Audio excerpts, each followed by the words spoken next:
Welcome, everybody. This is our first podcast on spirituality adventures, and I'm glad you're joining us. And my first guest is Jamie Boyle. I'll be interviewing different people on different topics, but this first topic that we're dealing with is recovery. And Jamie and I met probably around a year ago, maybe a little longer. About that. Through a couple of common friends that we have. And I am so glad you're here. Jamie is the CEO of Welcome House. And I really wasn't familiar with Welcome House until I met you, Jamie. Yeah. But since then, I've come to love what you're doing there and love the work at Welcome House. So glad you're here. Thanks for taking time to do this. And I wanted to start just by having you share a little bit of your story, kind of like where you're from. Sure. Your background, how you got to Welcome House. Sure. Kind of give us a, brief. Is this like an 8-hour podcast? Yeah, right. 8 hours, exactly. Well, first of all, thank you for having me, and great topic. And I love talking about spirituality and recovery in particular. And my story, it goes, I just turned 50 this year. So, way back, if Welcome you will. to the club. Yeah, right. I'm already starting to get the letters and invitations to John Knox Village and AARP, I get it. My story, I think, is obviously unique in some ways, but then very common in other ways. I mean, I'm from, I was born and raised, predominantly in Orlando, Florida. And I'm the son of conservative Christian healthcare professionals. So my dad was a hospital CEO. My mother's a nurse.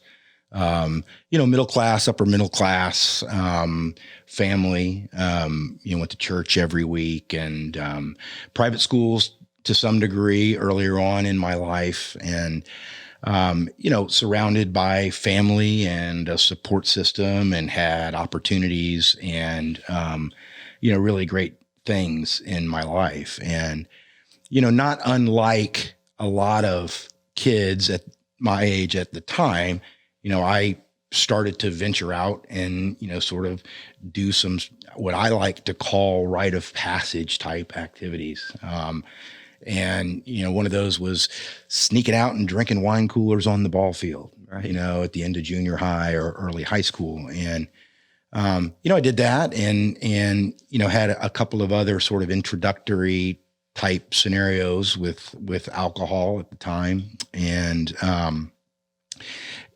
nothing that it would be considered to be outside the norms of what is typical for a young person growing up, and I ultimately became an alcoholic and an addict. And, the kids that I was doing those activities with, I don't really know if they did or didn't, what I've come to understand about those experiences for me and come to realize is that my body handles substances differently. I am an alcoholic and an addict, and I am wired that way.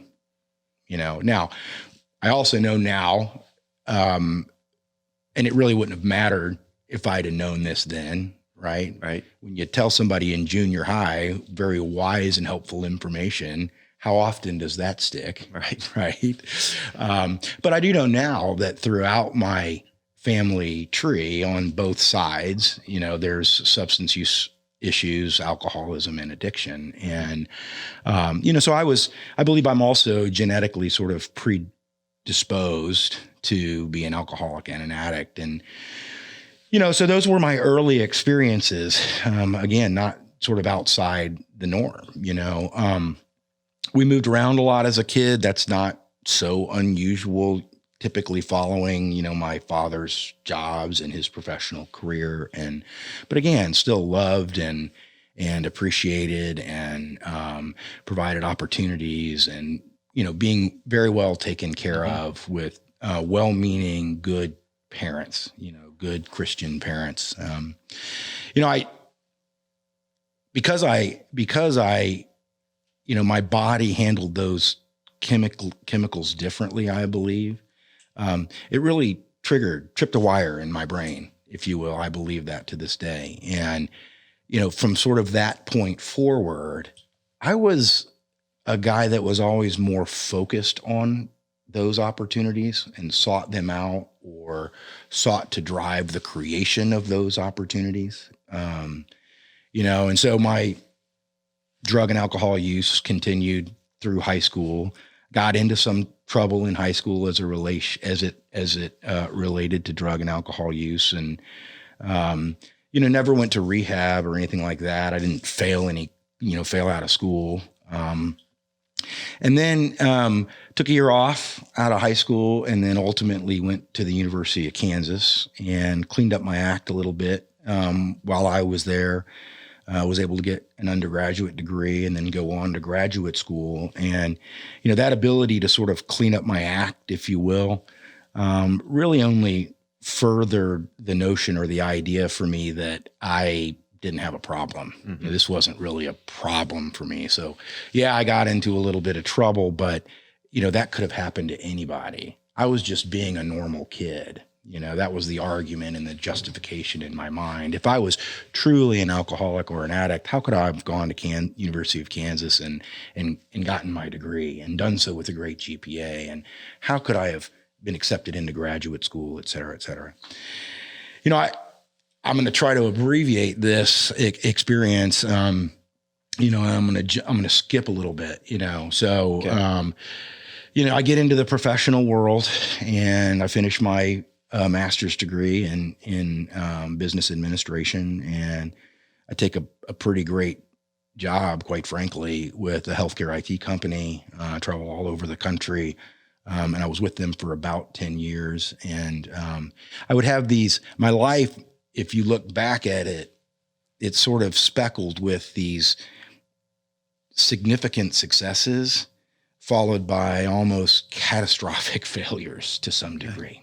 Stuff where, it's like, Jamie, how could you have gotten your second DUI?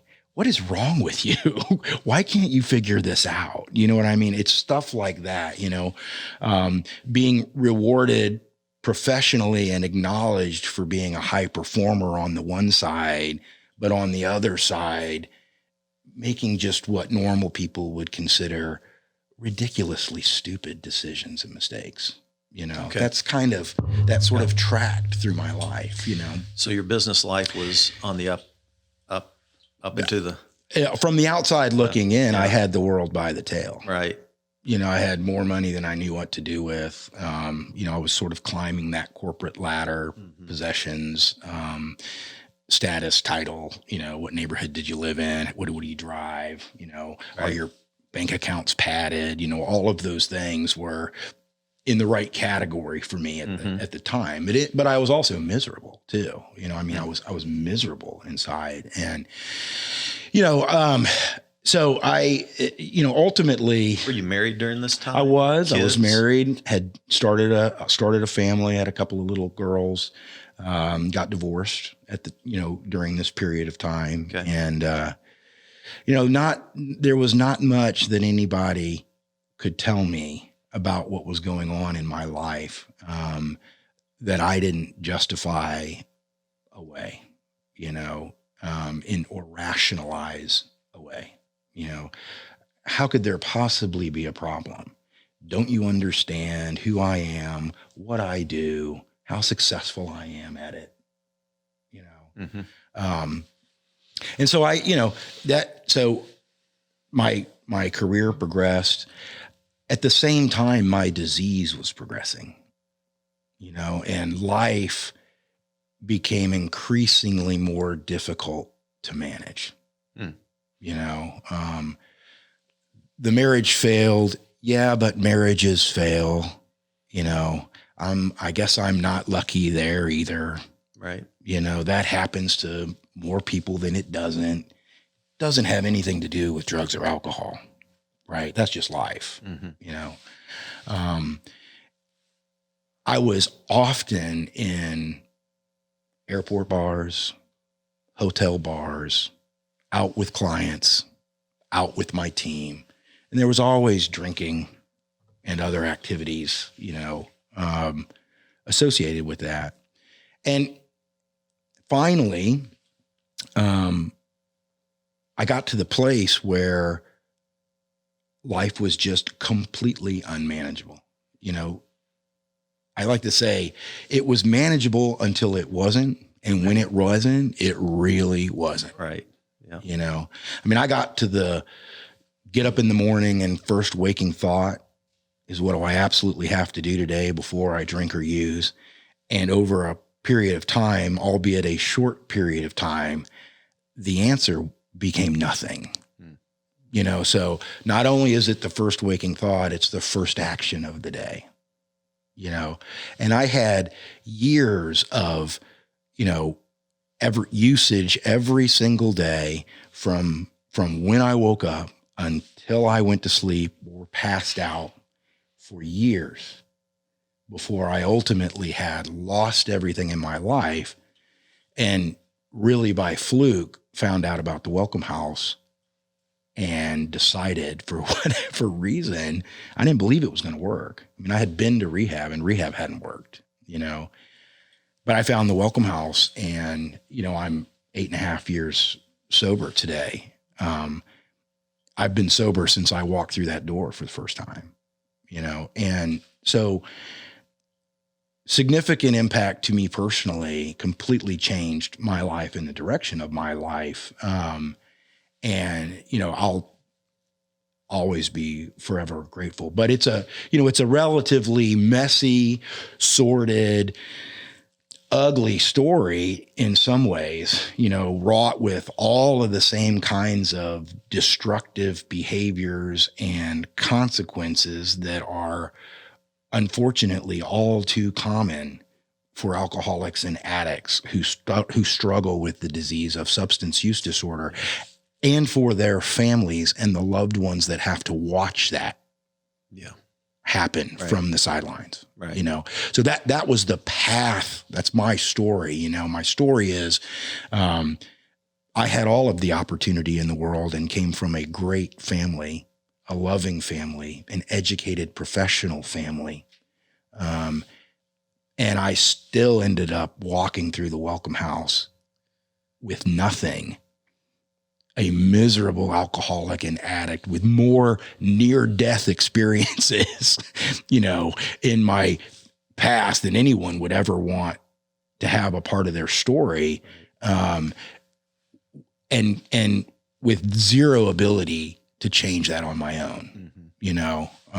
If I hate to think about what my life would or really wouldn't be, actually, is probably the better way to say it, without Welcome House. Okay. You know, and the 12-step programs and so give us a little window, because a lot of the audience doesn't know, this is the first time they're hearing your story. Yeah. So you were, you know, you divorced, but you're still raising your kids, you're still doing well at work, but then give us a little window into that, like going from highly successful business person to walking into the Welcome House.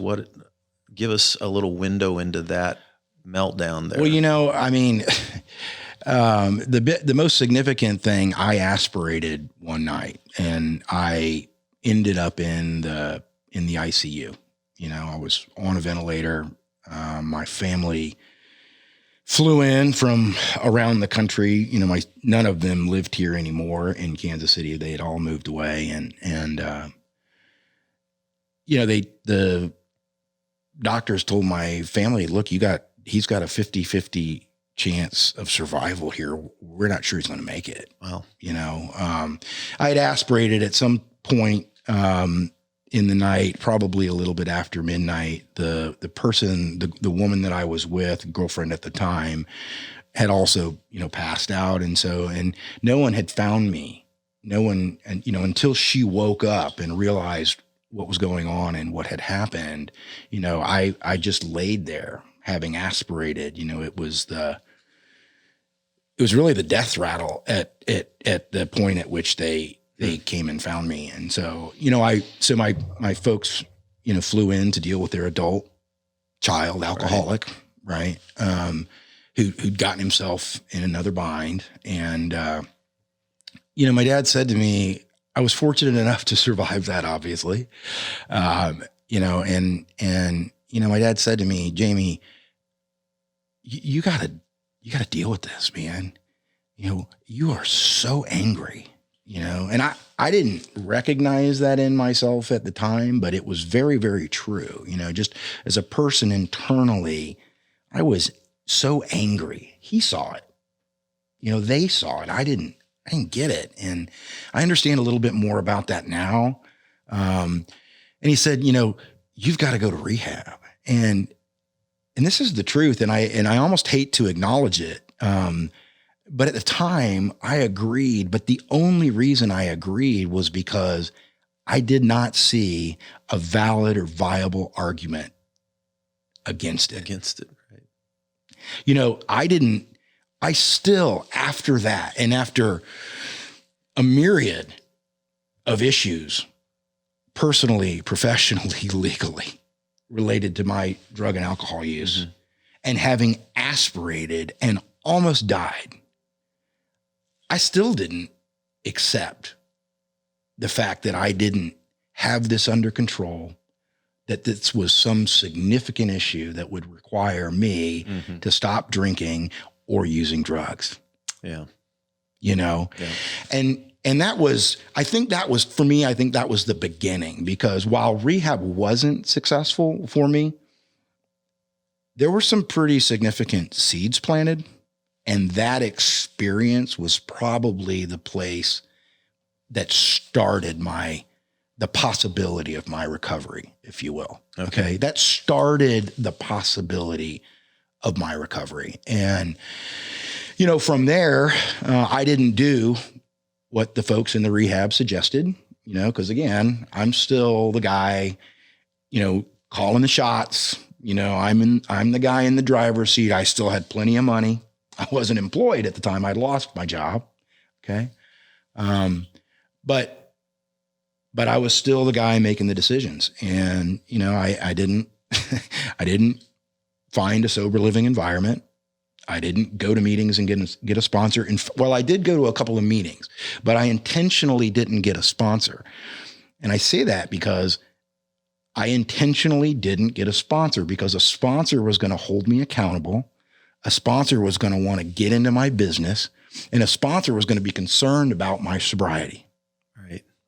Why would I want that? Exactly. Okay. So from there, it was, a slow and very painful fall off a fairly steep cliff to the front door of the Welcome House, Right. So tell us about what is Welcome House, and how did you end up there? Well, it is really a fluke. I mean, from that point I had, I went and I didn't have a job, but I still had, some money, and the plan was I'll just get a job. I'm not ready yet. I got to figure myself out. My way of doing that was, drinking every day, doing drugs every day. That was how I was going to figure myself out. As you can imagine, that didn't work at all. But for a period of, 3.5 or 4 years or so, I basically stayed drunk and high 24 hours a day, to the point at which I had burnt through and lived on everything I had ever earned in my life that I still had, motorcycles, homes, cars, 401ks,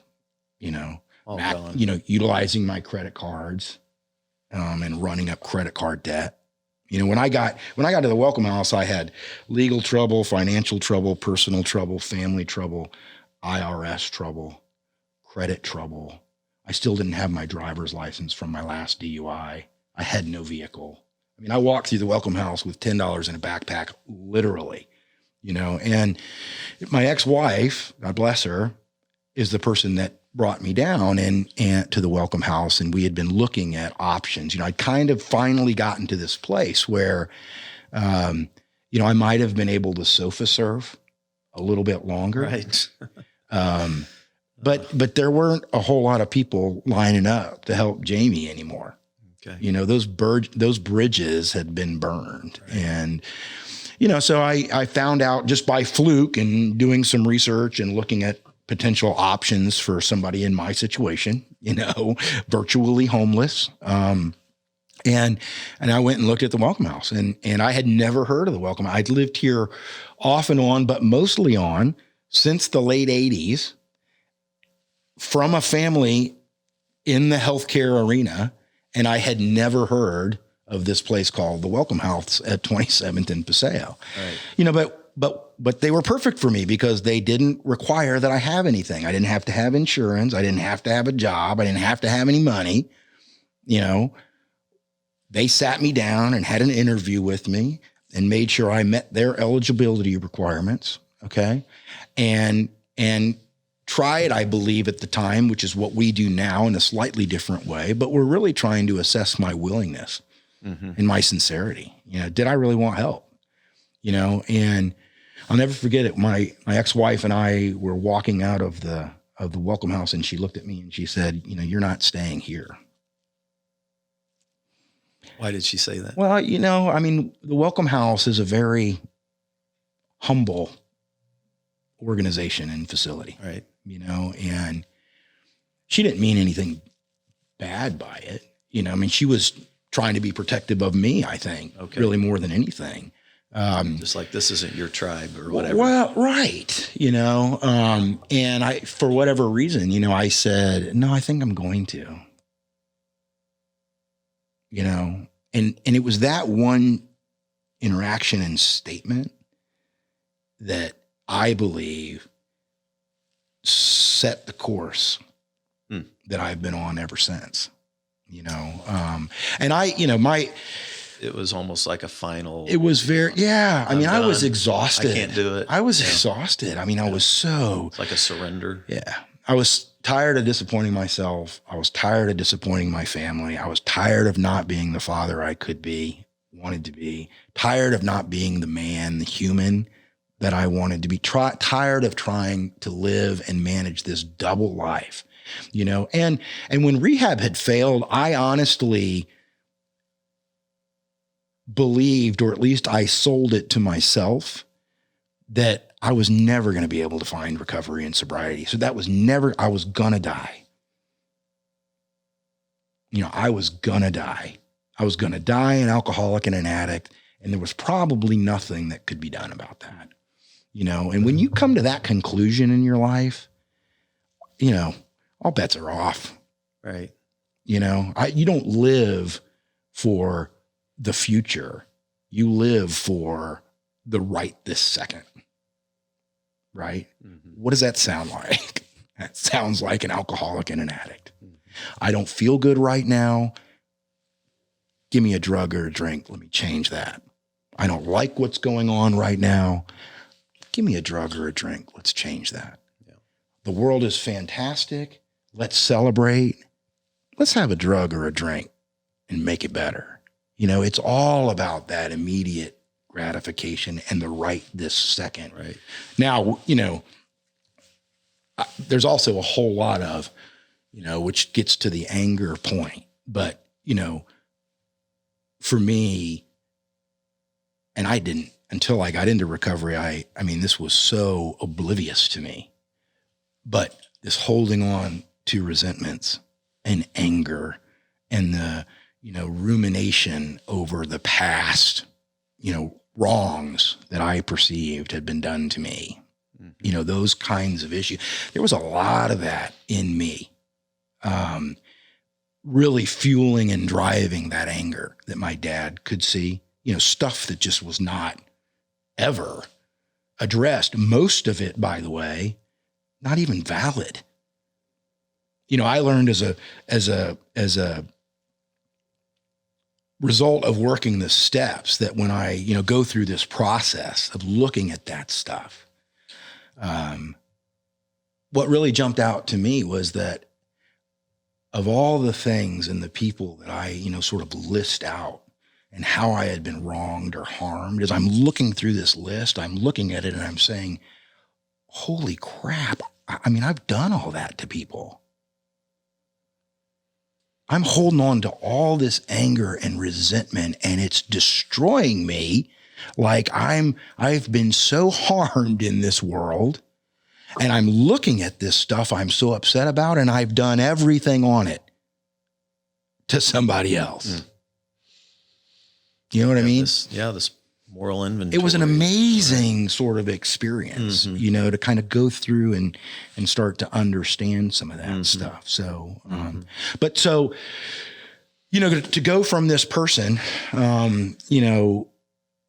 that was very high performing and having had, all the opportunity in the world, and to get to Welcome House, it was sort of this, very long and, painful journey, but, lucky for me and not, I said I turned 50 this year. Welcome House is turning 50.